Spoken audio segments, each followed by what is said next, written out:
Anyway, see if it's worth the $89 a month or something they want. I don't think it is, to be honest. But there we go. And we are live. And welcome to another episode of the Turn Up for What podcast, talking your Houston Texans straight from the Great British Isles. You're 6-2, sorry. Butcher the intro, 6-2 Texans, Paul. What the hell is this team? I don't know. It's heartbreaking, heart-stopping stuff at all times, but they keep finding ways to pull out the bag. Yeah, another weird week, really, wasn't it? You know, by all accounts, there was enough opportunities to make it a pretty wide victory again, and we somehow, punish ourselves, hurt ourselves a little bit, and end up being another close one. But yeah, another win. Have to be happy with that, but we just need to find a bit more consistency, maybe a bit more consistent play and form, and then, you know, be able to take on some of these bigger boys when we come across them, like we did, you know, when you come across teams like Green Bay the week before, and we got the Ravens, the Chiefs, and everybody coming up.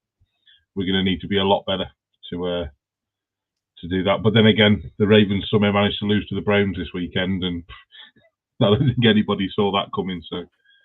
Yeah, no, it's a funny league, I think, isn't it? It always there's not much certainty at any time, and I think we are, I suppose, we've got a nice knack for winning games. But that's the second time we've done that this season so far, where you got a chance just to put some distance between you, go and run it in, and they fumble it in the red zone and make a closer game than it should have been, and then you've got the defense out there again trying to kill the game, which seems to happen pretty much every week, bar New England, I suppose, so far this season. So, look, I'll always take a win in the division because there's a regression at the mean. You play each other twice. It's always difficult. There's always upsets, like you're just talking about there with the Baltimore and getting beat by the Browns, who, funnily enough, got much better when they turned away from Deshaun Watson.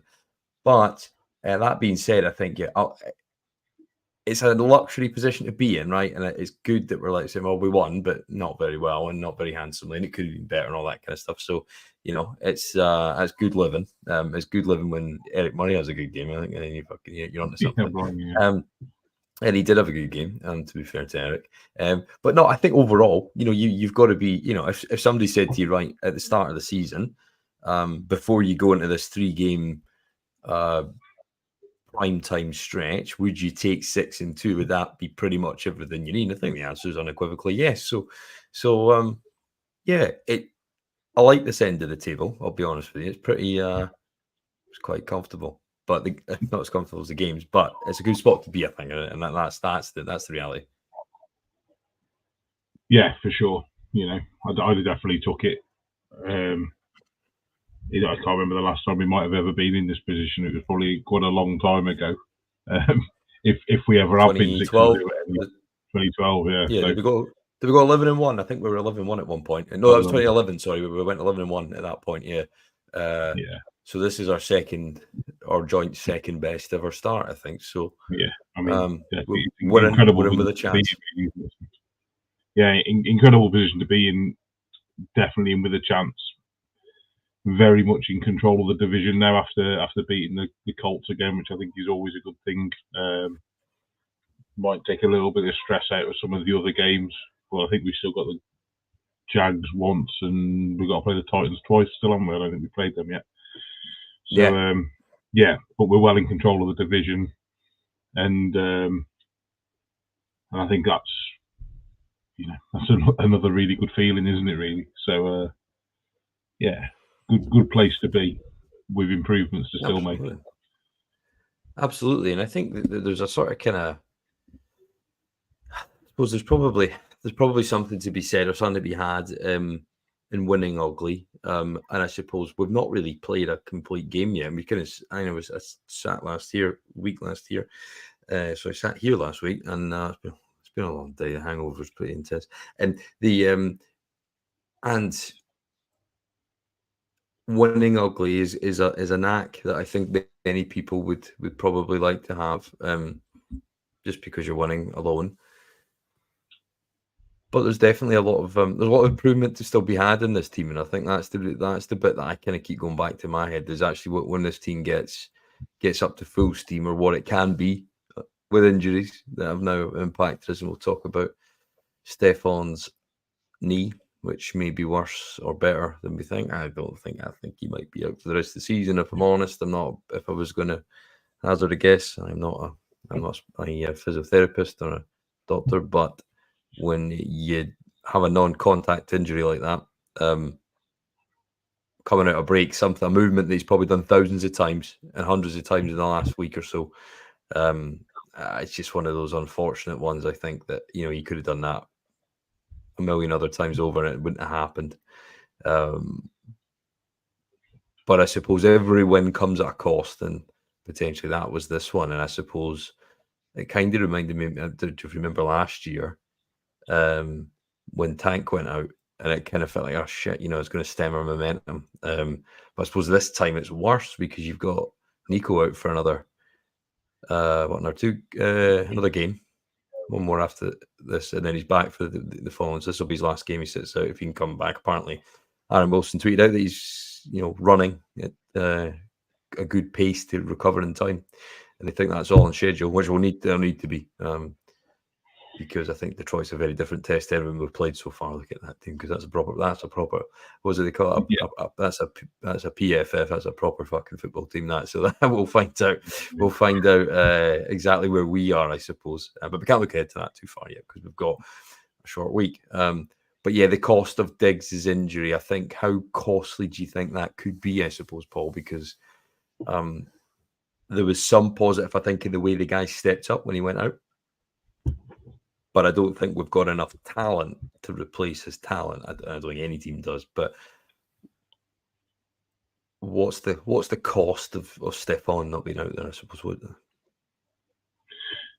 Yeah, I think with him in particular being out, especially for this week when you're without Collins as well, you kind of you lose that person that where they're always the opposition defence has always got that in their mind that they might need to bring the safety over to support, or they can't just be one-on-one versus him because he's so good in his routes, he's so good in his breaks that he can get that bit of separation and then pick up them 10 to 15 yard catches quite consistently. Really, he's not got the pace anymore, I don't think, to really stretch the field and break down field and cause havoc like he's done in the past. But you have to be mindful of him because of how skillful he is.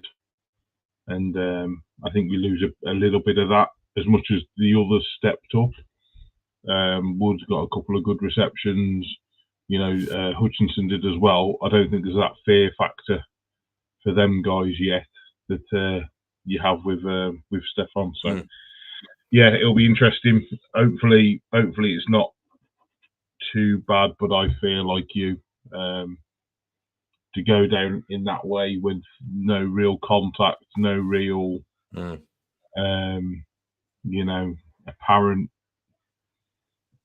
apparent big incident. It didn't look too great, really. No, I know, and I think I don't think he quite kind of got into the groove yet of this offense either. I think he was still kind of finding his way, and I think he was consistent. And I think a lot of his targets were sort of the underneath stuff, kind of predominantly kind of slot receptions for the most part. But yeah, I think that's a big blow. And look at Mechie came on and probably made the best catch of the day, his longest of his career. So, he's really fighting for a place in this league, I think, or to show that he belongs, because he's yet to do that. And I know he's had he had the cancer and all that, or lymphoma, that's obviously held him back. So anything, I suppose, at this stage of his career is a bonus. But there's just, when the offensive fluidity has not been where it needs to be, I think that's the big kind of question that you got to, is that necessarily going to improve when you take out what is it currently your best fit and available wide receiver? And out of that, are you going to improve your offensive output? I think not. And I think this will be the biggest coaching job probably this season offensively to get this team ready for Thursday night football in East Rutherford, because you're going to have to find a way to scheme open targets and and be able to move the ball in a way that's going to get you probably more than kind of 20-23 points, because it's, that's another half of football where we've not scored a touchdown. That's another half of football where we've looked, there's a couple of penalties creep back in yesterday there.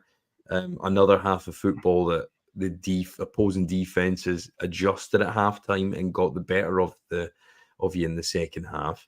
And it's another game where predominantly your production has come from not even the scripted plays this week, because that wasn't even apparent either. It was actually probably handed to you your only score of the day on a short field. So I suppose that the game came down to sort of a few big calls, really. Three I noted down. Shane Steichen's decision to go for it on 3rd and 3, backed up at his own end zone just before halftime with a bit less than a minute on the clock, and you go and score straight away, which was a hell of a throw by CJ to Tank, and it was good to see Tank actually catch the fucking thing this week, and so that that was a positive. But he looked like he had a good game. The team are going to heavily rely on him now, so he's got no hiding places whatsoever this week, and hopefully that score kind of helped him eradicate the memory of Green Bay or the ghosts that sometimes can haunt players when they get when they have an easy drop like he did in the end zone a couple of weeks ago. The down by contact rule of day or the bingo that should have been that could have on another day, could have been missed, and quite easily, and that could have killed it. And obviously that was from Joe Mixon fumbling, which was, I thought they didn't manage him well enough. I thought they gave him too many carries over a period of time. They should have spelled him out, and I think it was because he was just hovering over the 100-yard mark at that point. It seemed like, and they kept him in. Whereas, especially that late in the game, it's good to put fresh legs and fresh arms in it at that stage, because it was. And don't get me wrong, I don't think it was his fault. I think actually CG was at fault for the toss. It was a bit wild. And I think he was maybe getting a little bit rattled again. I think with all the pressure and all that stuff, there was a bad snap, and there was a couple of times where I just wrote 3 and out, pass protection, terrible. We'll come back to pass protection in a second, and then the offensive pass interference that could have easily been a score, and then we held them. Then we held them to 3 there. So as well. So in another day, you don't get given that. So. So there was 3 big calls again that made this game. Obviously, if they run that in the way they should have, and handle your business when you get the ball down the red zone, when you just need to kill the game, it's a lot less stressful, I suppose. But yeah, I think this team continually find ways to just make it slightly closer than it ever should be. But 3 big kind of easily swingable calls that went your way or didn't go your way wouldn't go your way on every time. And I think we're my overriding or thought is we're living on thin margins, and when it's that paper thin, treading that tightrope is not always going to be there. It's been fine till this point, and so take divisional wins, but it's just getting too close, I think, for it to be a sustainable formula. We're going to have to find improvements, and I don't know if this version of this team is better than that. I don't know. I'm not yet to see it. I hope it is, but there's no bigger job than getting your team ready for a Thursday after playing a Sunday, and this will be the grandest test of them all, I suppose. Before as we go into this 3-game stretch, it's probably going to define national opinion, and it's going to define your season in many ways. If you lose all 3 games, we've probably got a good chance to win the AFC South now. I think we've almost tied that up with 2, as long as we don't mess up against Tennessee. So we've kind of built ourselves that buffer now, but we've got to play better, I think. So I don't know. I don't know how sustainable this formula is, or what they need to do, Paul, to make it more, to get closer towards sustainability, rather. Yeah, there was on the Mixon one in particular. He had a couple of decent carries on that drive, and made some really good yardage, and he had one that made it look like he had run a really nice line and stepped off, but it actually just plowed straight through because of the good work the offensive line did in that occasion. Yeah. But just before that, he had one where he took a hand off and then slipped, and you could see that. Yeah, and that was the one I thought. Probably. I looked at it and he got up and you could see that he was kind of frustrated, but also looked like he was chugging a little bit. And maybe it would have been an ideal one just to bring Pearson or Darien just for a one, even if it's one play, 2 plays, just to get him out, let him get some air back in the lungs, and then go again. So to see him do that and then have the fumble, which funny enough, Fantasy have actually given to CJ Stroud the fumble. They took points off me in the Fantasy League this week because of that. But yeah, that was a bit disappointing. There was another play as well, actually, on talking about big calls. There was one, I'm pretty sure it was their touchdown that Richardson throws. There's a really big hold on Will Anderson Jr. And I wrote that down as well. So it's the Josh Downs. Yeah. I can't understand. Yes, there was a nice bit of play there from the Colts. Yes, they got a man free. It should have been called back because the guy's all over Will Anderson. I couldn't believe he missed that. And the officials 10 yards away staring straight at it. So, that one gets pulled back and everyone's looking at Richardson's performance and asking some serious questions, or more than they are, because, he pulled himself out for a play because he was tired. So... Well, what was that? That was 69 yards of his, not many. So, so yeah, I think it's, I wrote that down as soon as I just don't know how it was missed. It didn't even mention it on the broadcast as far as I could tell. So, it was egregious, that one, to be fair. And actually, it could have been a flag for, again, OPI on basically clearing Petrie out because he was the one running with him. So, that could have easily gone the other way as well. It's funny they called the OPI in the end zone for a very similar thing, but didn't call that one, which probably looked a little bit worse. And he just cleaned them out. And I know there's like rub routes or whatever, they can be contentious at times. But I think that one kind of seemed particularly egregious. And so that was almost 70 yards of his 175. So that was a big chunk of everything he did yesterday. So So I think there's a lot really to muster over, but in terms of how we kind of process it, then I suppose it's the same conversation again. But does taking Kenyon Green out of this line solve our troubles? Now, he went out and it was just unlucky. He goes out. Patterson plays well, best drive of the day and a scoring drive. And he gets a concussion I think it was actually on the scoring play. He's probably going to be out for Thursday. Now, they then, instead of putting Kendrick Green in, they go back to Kenyon Green. And it caused a bit of kind of melodramatics at the sidelines. But does that solve our issues? There's a saying, you're only as good as the man next to you in the front five. And I do buy into that to a degree. But does that solve our problems? Now, there was a terrible, I think it was their second sack of the day. That was Dio Domingo again, number 54 on your program, that just ghosted past Kenyon straight to CJ. And there was a couple of other sort of free rushing moments that came in, that sort of came straight into his lap. And CJ, I think, continues to perform this, it was 245 yards yesterday, despite this offensive struggles up front. But does that one, because a couple of weeks ago after the Green Bay game, D'Amico said nothing's off the table. Now, nothing's really changed. He stuck with the same 5 guys. They then benched him halfway through the game when he clearly was he may be the sacrificial lamb. I don't think he's probably the worst. I think they're kind of signaling it out. But does taking him out improve it? I don't know. Yeah, I don't overly know. I mean, you can always look at that one drive and say yes, it does. But I think towards the end of last season, I think we were playing the opposite way around. Maybe we had Patterson at centre and Scruggs at left guard. I think maybe towards the end of last season, and then I tweeted during that period when Patterson went out that I'd have moved Titus Howard to left guard and brought the rookie tackle in that's done a pretty good job so far. I'd have brought him in. not to just for something different, because I don't think Titus has really ever let us down when he's been asked to play left guard, and it's not ideal, but just to solidify it and give that extra bit of protection.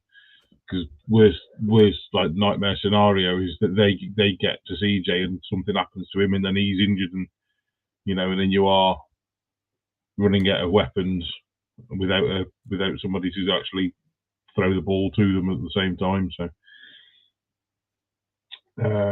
but yeah, something needs to happen there. Whether that's coaching, whether that's personnel, something needs to be done, because you can't be picking CJ off the floor 10 to 12 times a game minimum, like we are at the moment, and dusting him off and hoping that he works magic, can we?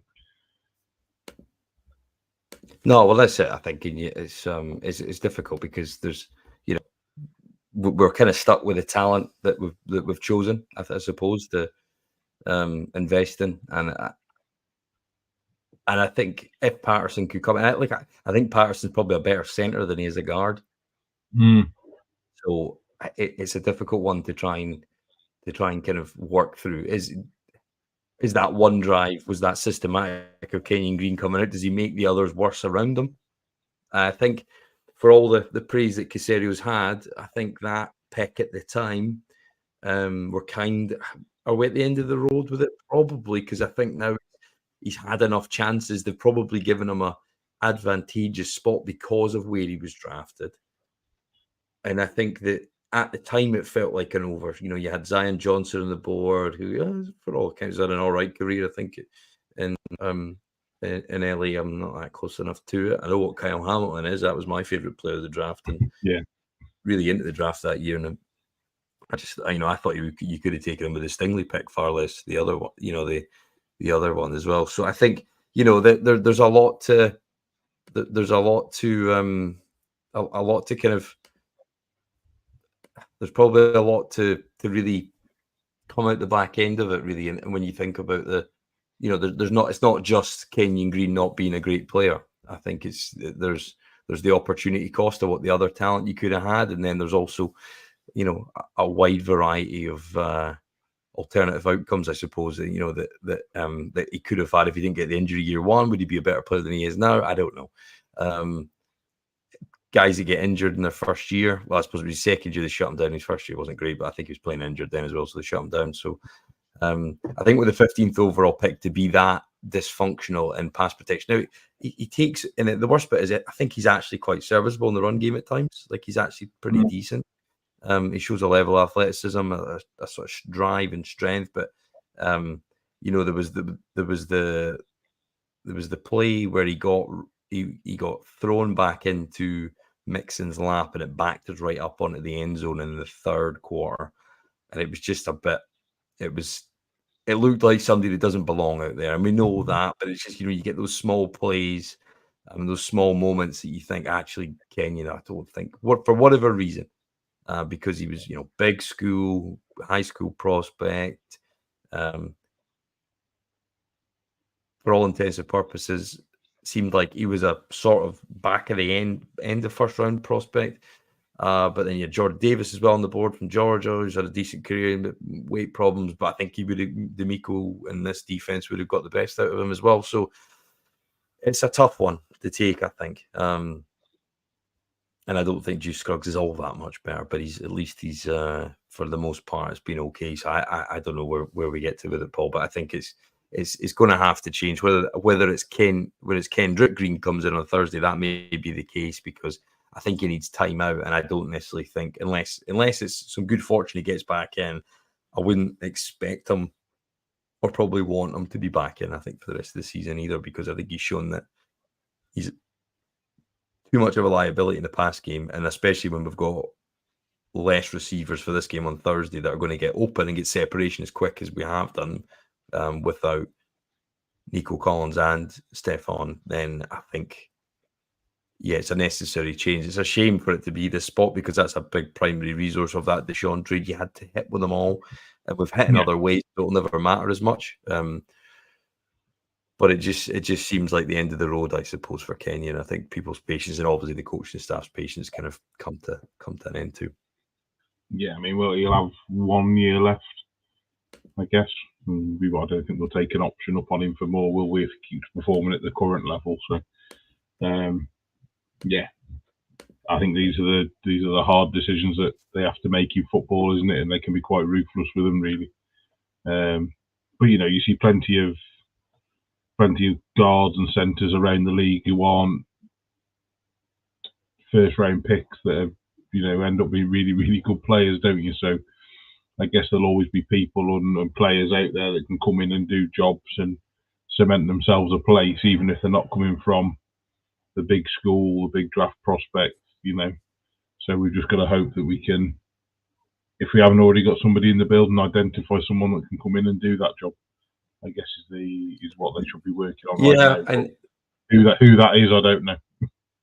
Yeah, and they're hard to come by as well, these guys, right? So they're, you're either going to have to overpay in free agency or you're going to have to draft them. And because they don't just end up on the street. And I was just looking at one of the articles and for trade candidates, and it's not a great collection of names or anything really for that matter. So it's it's a difficult one. It's not something you can really fix in season unless some guy, effectively you want somebody to come in and guard and not really be all that noticeable for the large part. You just want them to be steady. It was like when we had Derek Newton at right tackle. I remember that, and he was just such a dependable player, not flashy, 7th round pick. You end up giving him a decent contract, and then he tore both his knees at Denver. I was there that night, and it was horrible because it took forever to get him off the field, and then it wasn't until he was out then you realised actually his value or his true value. So I think there's a lot to be said for investing in that unit. And I was listening to a college coach. He was a coach of Florida on one of the NFL Network podcasts, and he was saying that you have to invest in your bigs up front early before you do anything else, because it takes them 2 to 3 years to develop in college, and it probably takes them 1 to 2 years, if not 3 years, to develop in the pros too. So yeah, it feels like that may just be an issue that we have to manage, but maybe that's the first step to. You got to accept you got a problem, and then before you can deal with it. So maybe this is our first stage of acceptance of our offensive line problems, and the coaching staff will now make the necessary changes to improve this if Chris Stross is still on a job by the end of the season, which I think D'Amico will be loyal to the guys that he's got there. But ultimately, it's just not been good enough, and it's held us back, and it continues to hold us back every week. And it just seems to be a collection of regrettable performances week on week where there's just not enough basics done, free rushers, and it just can't continue because there's only so many, particularly when you go on a Thursday night, particularly when you go to New York, the same place that CG got knocked out the last season and ended up missing a game. That can't happen again if this team wants to stay on track. It was fine last season when you were playing with house money, and it was it was all nice because it was fresh and new and slightly ahead of schedule and unexpected. But it's kind of serious now. This is the real stuff. So let's need to clean this up. But I think same performance again. Shout out to Joe Mixon. I don't know where the hell would be without him. He's a player that's playing well. He felt like he said on the Chris Long podcast. I saw this. I feel like I've got something to prove, and he's playing like that. Paul, he's a joy to watch right now. Yeah, I mean, I'll hold my hands up when we got him. I was a little bit like, oh, blimey, it seems like a bit of a strange deal for quite a young team, bringing in a running back of that experience. Running backs in this league don't tend to have the longevity that he's already had. So it seemed like quite a strange one, really. But from everything you see, everything you read and hear, apparently he's brilliant in the locker room, a real leader in the team, and then you get the type of performances that you get from him week in, week out, and you kind of just have to hold your hands up, don't you, and go, well, that was probably a good move, I think without his slip on that one just before the fumble, he has another 100-yard game. Well, finishes 100 yards on the board rather than losing the few yards he gets for the slip and then the fumble, doesn't he? So, but yeah, he's been absolutely fantastic for us again, and you can see really apart from the Green Bay game where we only get 80 odd throwing passing yards, the two games where it looked most like we struggled were the games that he's missed, and I think that's really incredible for him and for the team to have got that sort of consistency in the run game with just adding a talent, because I'm not sure how many major changes have been made to the playbook, but shows what talent can do, doesn't it? So well, that's it. Yeah, there's no substitute for it really, and most of the time, coaching the scheme can do so much. It was a successful trade. That obviously you had to pay him after, and fine. I never get too bored about contracts and stuff. No, but I suppose we're kind of at this. That if Stefan is out, do you think they trade for somebody or do they trust the guys in house? Because picks are going to be at a premium, right? We've got a number of big contracts coming down the line in this team here, so we're not going to be able just to fritter away picks. Probably they feel like they've spent some money in that and forward-looking capital in terms of Diggs, which is it sours the overall sort of view on it when all's said and done. But do you think they go out and make another trade? No, well, I was thinking earlier actually about it if Diggs is out, and I was trying to think what we did last year when we had obviously Nico had a spell on the sidelines and then Tank got injured, and it was very much next man up last year, wasn't it? Noah Brown ended up getting like 150-yard games in that period, so we could still get people open and get throws made. So I think they're gonna have to do some more creative stuff like they did last year. But I think they'll probably try and rely on what they've got really with Hutchinson, Mechie, Robert Woods, all these people that are in the building, and you might see some others. You might see some people come in, I guess, from the practice squad as punt returning and kick return to give cover. But I don't think there'll be too many trades for skilled positions anyway. Yeah, I think so. I think it's one of those. Yeah, I'd probably look for a DB if you can get one. To be honest, just give us that bit of cover. Now, that being said, on that side of the ball, I think it's hard to say if that was better than the Buffalo performance, but I think that was certainly it was Will Anderson's best performance as a Texan. I thought yesterday, statistically and just general. When certain players and it's just kind of all clicking into place. And I think, don't get me wrong, sometimes I kind of was a little bit underwhelmed with him last year, but he was probably sort of on the lighter end of sort of defensive playing weight. That extra playing weight seems to have been added, but not impact his explosiveness in any way. He continues to be in around the ball. He added sort of consistent tackles. I suppose that'd be one thing. I feel sometimes he doesn't shed blocks quick enough and get off and attack the ball carrier on rundowns. And I think the mix between him and Donnell, I think Donnell's a great closer. He's a rusher. He's just a pure rusher. And I suppose he probably, Jonathan Grenard maybe gives a bit more in the run game. But the sort of defensive solidity as a whole is kind of compensated for that. But yeah, I just thought there was one play where Jonathan Taylor ran. I think it was a sort of second down play. It was going left to right on the screen, so it would have been I think it was the third quarter. And I know they call it swarm and it gets a little bit cheesy and whatnot, but there was literally 6 guys around Jonathan Taylor when he was on the deck. And it just looked like from the first snap, it was a record day in PBUs, I believe. It was just people were flying around the ball, and I don't know if it was a divisional game, so there was an added mentality there, but there was one play as well, and I think maybe everybody probably realizes how good Kamari Lassiter is with him being out and then showing his impact of being back in. But there was one play where it was I think it was a run play, and I can't remember if it was Pierce or Pittman. Anyway, Kamari just knocks him back 3 yards in the backfield, sheds the blocker, and goes and tackles the ball carrier. And I suppose it's not till you don't have something you probably realize what you're missing.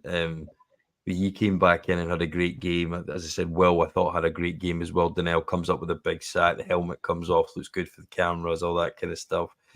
And I just thought the defense was always probably going to be the premier unit on this team, and they've relied upon it, and it's had to be. And if it wasn't, then we wouldn't have won, the 6 games that we have out the 8. But yeah, I'm probably not quite there yet, because we'll probably know if we're fully healthy and we get to play one of the big guns coming up. We'll know how good this defense is. I don't think we've played a sort of true championship team yet. I think Buffalo are a good team, and we made them look bad. But we'll find out the next couple of weeks while these primetime games. But yeah, how good do you think this defense is or could be, Paul? Because it's certainly, I think it's probably above most people's expectations right now. Yeah, I mean, you look at the games. You look at the games that we lost. The Vikings won aside. The Green Bay game. That's a last-second field goal to win it for them, isn't it? Really, And despite the offense not really playing well, definitely not really. Not a case of not playing well. You're still within the chance of going to Green Bay and winning a game because of how well your defense has played, and that's got to be really, really positive. I think at the start of the season, I think I said that Will Anderson it looked like he put a lot of weight on over the pre-season, over the break, and come back looking heavier. And I think in the last maybe definitely 3 weeks, he looks like he's now got used to that new playing weight that he's got. And he throws it around and does a really good job. The tackles are finding it hard to live with, and there's a lot of holds. When you watch the tape and you see the games, there's a lot of holds in there that don't get called on Will Anderson, which just shows how fearful our opponents are of him, that they're having to do stuff like this to slow him down, because he's a wrecking ball otherwise, isn't he? And the Daniel Hunter one, I think I was just thinking just before the sack, I had my phone in my hand to put a tweet going, I haven't heard his name, because he'd been doing a really good job, but not getting the sort of the praise that Will Anderson was getting. And then all of a sudden he comes up with that sack right on the goal line, and you're like, oh, okay, there he is. So yeah, I think the defense could be, it could be absolutely fantastic, couldn't it? If you get everybody's fit and firing, even the ones that you haven't mentioned there. Stingley had another really solid game, just a game that you're expecting to have now. Lassiter did well, Bullock did well, and we're doing it without our 3 starting linebackers as well, which is a good place to be, really, when you think you can bring Harris, Azir and Henry Toa back in. There's plenty of extra talent to come back into that lineup, isn't there? So. And speaking of linebackers, what did you think of Devin White's debut? I suppose he is rather on the heavy side, I suppose, but he played 50% of the snaps, just logged 2 tackles and 1 assisted. But do you think look, he's rushing, and I think he's a good blitzer, and I think he'll give you stuff on, he almost looks like a defensive end, like his body type, doesn't he? I think he might add something to this team. I think Chad Hansen had another good game. I thought Neville Hewitt had another good game. Those guys have stepped up, and I think if we could just coach all the other positions as well as we coach linebackers, I don't think we'd be talking about sort of 1-score wins, because we've reinvented multiple players, or certainly got them ready to play far better than we have done in other parts of the roster. But what do you think of Devin White so far? Do you think he's an asset, or do you think it's just a downhill body and maybe a bit of run stuffing and a little bit, if you turn him the other way, he might get caught out? Yeah, I think there's a bit of that, but I think also at the moment where you've got younger players coming in, I guess, or not the big names coming in, you need someone with a lot of experience coming in to support them while you've got experiences out. And I think he does that really well. I think there's a couple of times where he was in protection yesterday as well and did okay. Not super, not great, but was serviceable. And if he gets fitter, having not really played that much, you'd hope that would improve. But yeah, definitely a good body to have around, and more experience on the defense. which is only a good thing, really. To keep bringing these youngsters on and helping them. I think it's only a good thing, really. So, be interesting to see what they do with him going forward and how long he hangs around for, if he's here for the season or not. But yeah, it would just be good to get Harris and others back as well is the main thing. Yeah, and I wonder if there's an element of, in the same way that Mixon brings that kind of clear sort of mentality to the offense.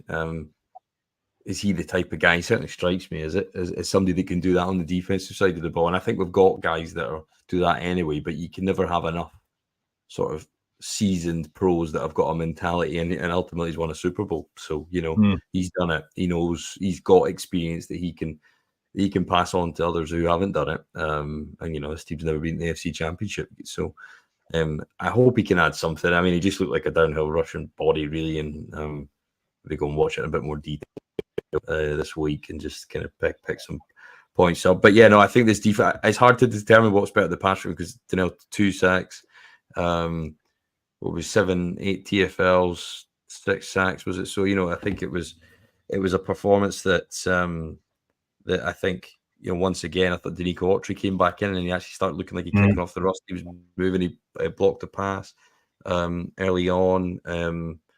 Yeah, I just think it's a good solid unit that's playing well right now, and it's everybody that's come up against it, they've caused them problems. There's not really, apart from the Minnesota game, who didn't, now they've shown a formula to be beaten as well. There's a lot, there's a lot there now. New England beat the Jets yesterday. They're going to want to bounce back. They've made some trades and what have you. And how winnable do you think this game is on Thursday? Because I think it's one of these ones, again, and I know it's easy to say, but of all the teams we play, I don't think they're in the top 5 of quality. So is there a chance to go? Is there a chance to go there and win? Because I think anything can happen on a Thursday. It's a short week. It's so hard to get the players prepared. The bodies haven't recovered. There's a limit to what you can install scheme wise. There's a limit to just the time. You're basically today's a Thursday on a normal week. So you lose those 3 days. It's really difficult, and it's probably not very safe for players either. To be honest, I think there's a lot to be said for not having Thursday games, but it all adds to the pot, which this game is all based on money.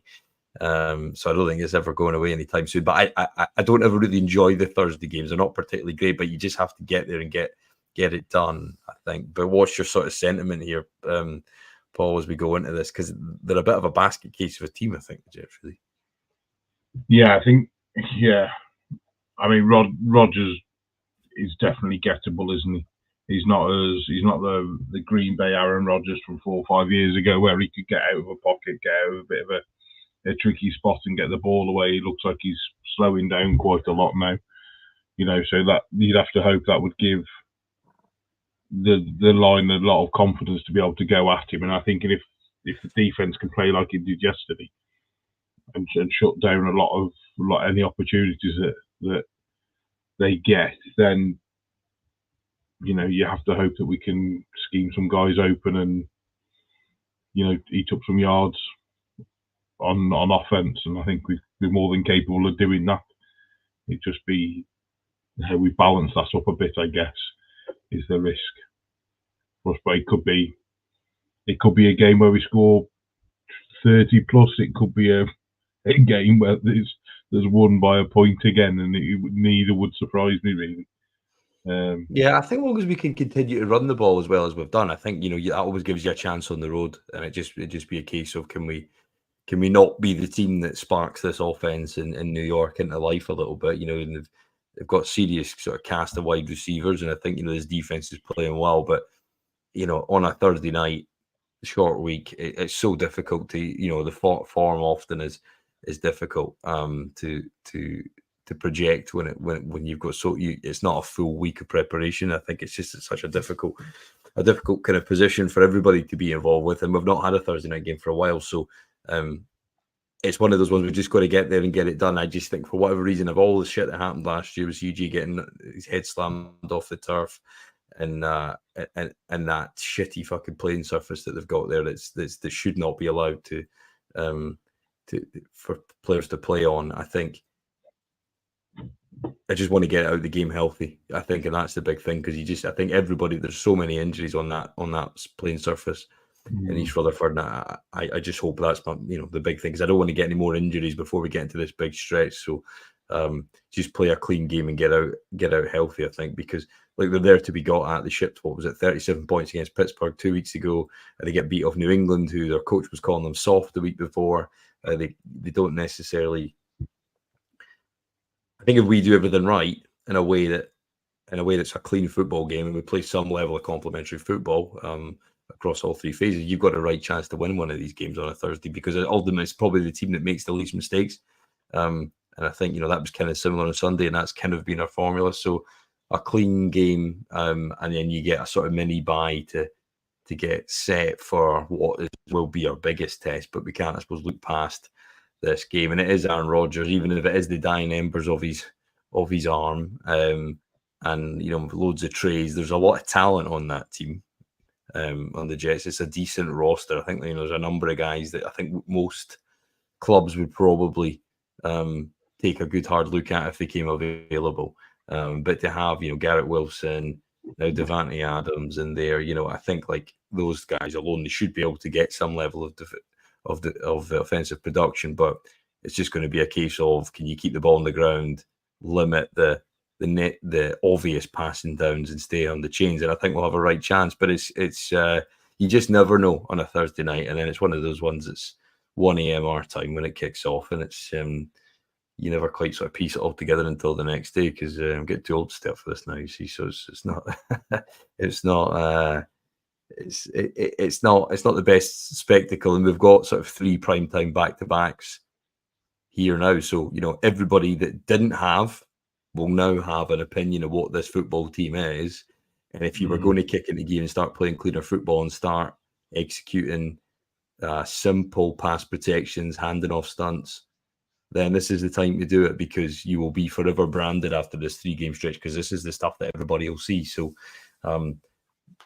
it's not going to be easy. No game is. But, and if it is another, tight game and we have to scrape by in a 1-score win, I'll take it. Of course you will. But I don't think we'll get a chance to, as I said, that formula and those margins are too thin. So just all we're asking, I think, if you're listening to Miko, which you ain't, but if you're, it's just a nice clean game that we don't have to be sitting pacing the room in the fourth quarter as we're watching that clock turn around, because that's been too common. It was all last season, all this season, and I think gonna have to put a health warning out. The fourth quarter will be stressful. Yeah, I could do with. I've all of a sudden got a stupid habit of waking up at 4:30 in the morning at the moment. So waking up at that time and turning it on and being stressed, because when you see the score and it's close with 4 or 5 minutes left on the clock or something, I could do without. But yeah, no, it'll be interesting. So we have these 3 primetime games, and then we go into our bye then, don't we? I think week 11. No, so we've got three prime time. Then we've got the two divisional games. Then the bye. So 14, week 14 is the bye, which is as late as I can ever remember. So it's going to be a real test. I think it'll never have been needed as much, I suppose, in terms of a health and rest standpoint. I think. So it feels like it needs to be in the next 2 weeks, really, doesn't it? Just to give everybody a break, go and get some space away from the building. Recover. Yeah, see if it was after the Monday night game. They wouldn't give you a bye after a Monday night, because probably not. But yeah, if it was after that Monday game, then I think everybody, that would be perfect timing. But I think this 2 weeks later, after 2 divisional, after 3, probably this schedule was always going to be the toughest, and I always felt like if this team won 11, 12 games, it'd be the biggest achievement in franchise history, just because of the strength of the schedule, the way it's laid out. And this is the gauntlet stuff. I think that up till now, that was kind of the layup, and this is now we're right in the thick of it here. and this is where seasons are defined, and this is where players are defined, and new heroes are made. I think at times in these sort of stretches of games and plays that'll be forever repeated on highlight reels. These are the games that it happens in. So if Stefan's, I assume, won't be out, and if you look at the injury report, I don't think Shazier will be back. I think Patterson will be out. I think there's going to be Jimmy Ward's going to be out as well. I think that groin injury is the worst. I don't think you'll risk somebody in a short week. You get a mini bye. He's maybe ready back for Detroit on Sunday. But he's missed a lot of time now. You know, we've played more games with him than without him than with. So, you know, it's not a crossroads. I think we're on schedule, near enough. But Thursday's one of those games that you'll look back on as a moment where we took a slightly different direction. And I hope just it's, as I said, a healthy one, or as healthy as you can be playing on a Thursday. And then we get some form of victory, and we move on to probably what is the biggest test or the hardest team we'll play the week after. But I suppose you can't look past it. It's just got, but you know, and it's probably hard not to in some way because it is the true prime time. But Monday nights, you know, or Sunday night and Thursday night, these are the slots you want to be playing in, Paul, because it means this team's relevant, and there's something, particularly number 7, that people want to see. So let's play him a clean game, please, for God, because I think it's just it's been too difficult and too close for too many weeks now. Just on you mentioned a name there where you're talking about injuries. When Jimmy Ward's available again, do you reckon he goes straight back in, or do you reckon? Because I don't think Bullock's done himself any harm, has he? Really, you know, a couple of little rookie things, but he's definitely got the engine and the ability to, you know, to perform out there, and I think he's been doing a really good job, you know. So it'd be interesting that when Ward is available, if he comes straight back in or whether he's filtered in over time. But I think it's an interesting point.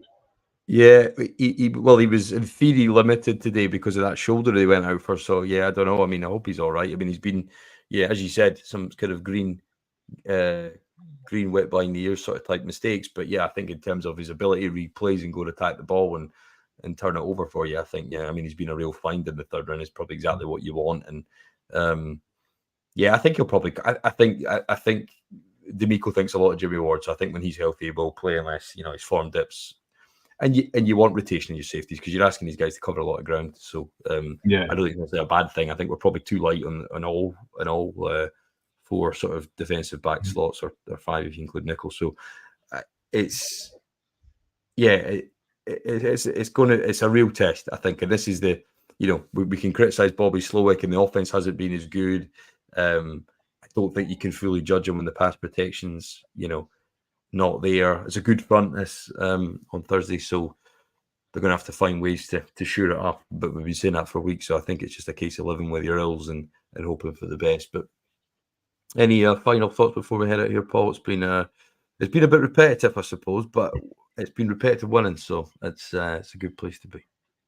Yeah, like you say, foot number 7 on the board, come away with injury free, or as close to injury free as you can get, maybe some minor knocks and bruises, and then move on to the next one, isn't it? I think that's what you have to do this time of year, and put yourself in a position where you're going to be in the big games in January, and hopefully that everybody will be fit by then, and that's all you can do, isn't it? So it's another step on the ladder to keep going. That's all they've got to do. Well, that's it. I think if you just get that 7th win now, and I think that gives you just a lot of leeway down the stretch, because you know there's probably going to be a divisional game. You know, we're going to lose a game at one point with this formula unless we start to clean shit up. So I hope that we kind of find a sort of a solidity in our game that's going to hit. You know, instead of hanging in games with a good defense, you're winning games because of a good defense, and instead of not putting up enough points because of you can't pass protect, save your life. If you could just do that averagely, then you know you're probably going to win the game by a couple of scores. But yeah, I think we're yet to cover the point spread. So apart from New England, so it would be nice. I suppose we go in as favourites, but anything can happen. But yeah, here we are, 6-2, looking ahead of ourselves, sitting top of the AFC South, which is nice. on a day that we celebrated Andrew Johnson, what we could do with a player like that right now. We do have one, but he's on IR for another week, I suppose. But as close as you can get, Andrew was a rare player. But I think in the spirit when he dragged a player over the line in Washington, it was probably one of his signature plays of his career, or when he scored those 2 touchdowns on Thursday Night Football. That was the when Case Keenum was at quarterback, and that was the game where Gary Kubiak got taken to hospital at halftime, collapsed walking off the pitch. Thursdays can be a real strange. I think it was a Thursday night. I'm pretty certain that. But they can throw up anything. But let's hope we can give a level of certainty and tackle an RW in that record, Paul. But thank you everybody again for listening. A couple of technical difficulties, lost my headphones halfway through this and all that stuff. So we're still working it back. You forget the practice that you can do. You piece together to do this stuff. But I thank you everybody again for listening. If you haven't already, like, share, subscribe, do all that things, write a comment. Just get some algorithms turning, get some more people along to watch this. This was a live one. I don't know how I'm going to get this out in the audio now, but we'll work it out. But thanks again for listening to the Turn Up for What podcast, talking your Houston Texans straight from the Great British Isles, and you still win this Sunday.